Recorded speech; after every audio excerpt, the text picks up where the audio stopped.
Hey y'all, this is Dylan Scott here. I'm going to be doing week 2, chapter 2, current events. Hope everyone's having a great week.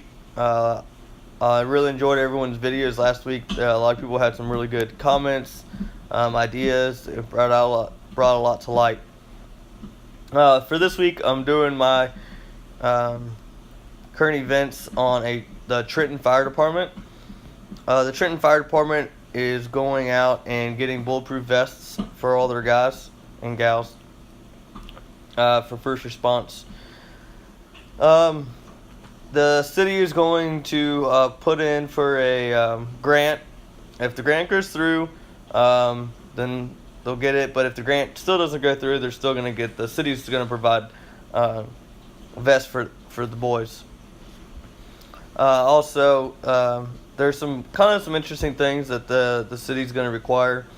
If the vests are completely optional, no matter what the call is, the policy is just going to be optional.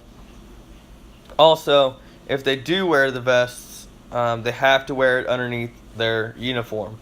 I thought that was pretty interesting. They said that they want them to look like normal fire EMS crew and not police officers. I really didn't understand the reasoning behind that. It said that they were scared that they were going to be putting themselves in more harm if they had bulletproof vests on.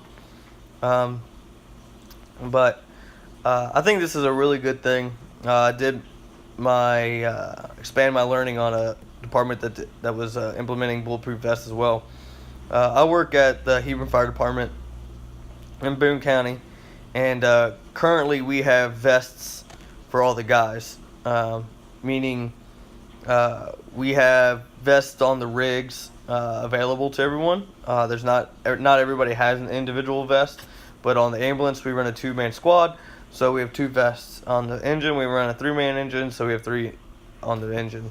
So it's always available. We do have policies in place on when to wear them. On all emotional crisis incidents, we must wear our bulletproof vests.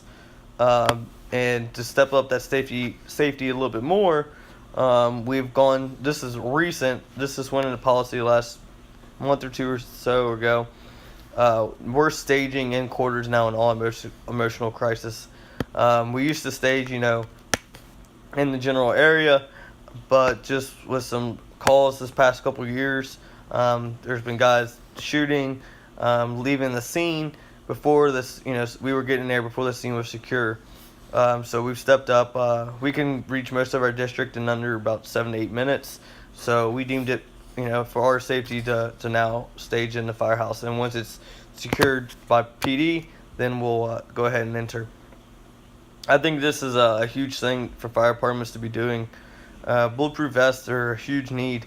With the amount of school shootings, mass shootings, emotional crisis, things like that, targeted firefighters, or firefighter shootings, it's just increasing more and more. Some of you may have heard of Independence Fire Department in Kenton County. They actually have bullet holes in their side of their engine.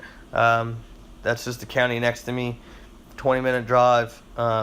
They pulled up on a residential house fire. Guy got his hunting rifle out and started unloading it on the guys. So it's, we think that it'll never happen to us, but just in a small town here in Kentucky, it happened. In that situation, they probably never thought to put vest on. Actually, I know they wouldn't have thought to put vest on and just responding to a fire, but we need to have that option available for them. Also, with the Hebron Fire Department, we work with the Boone County Sheriff's Department very heavily on school shootings. We implemented a program called the SAVE program, and what that is us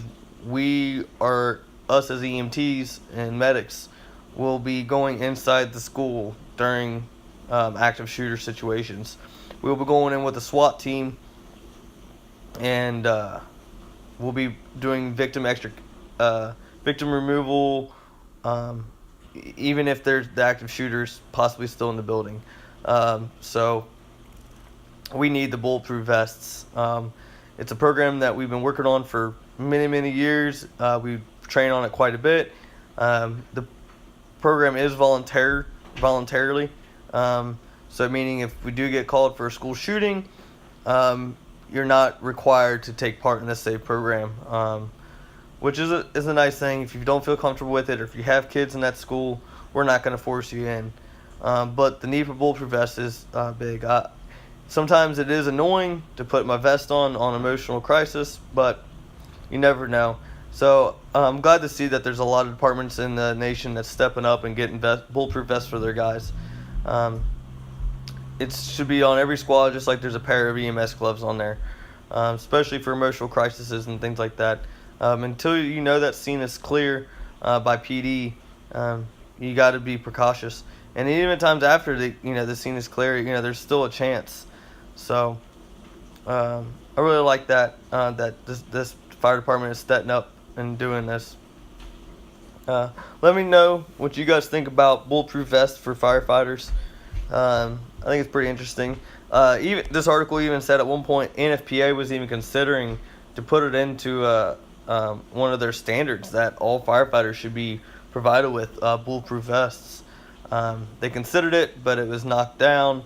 But I was doing some more reading about it, and it looks like possibly in the near future that NFPA is going to have a recommendation of that. So if I hope that most of the departments are following NFPA recommendations. We try to live by it as much as we can. But so if that does go in place, that then I would definitely see that more and more departments would go ahead and purchase vests for their guys. So it's a little bit more maintenance and cost and things, but nothing's more important than our lives.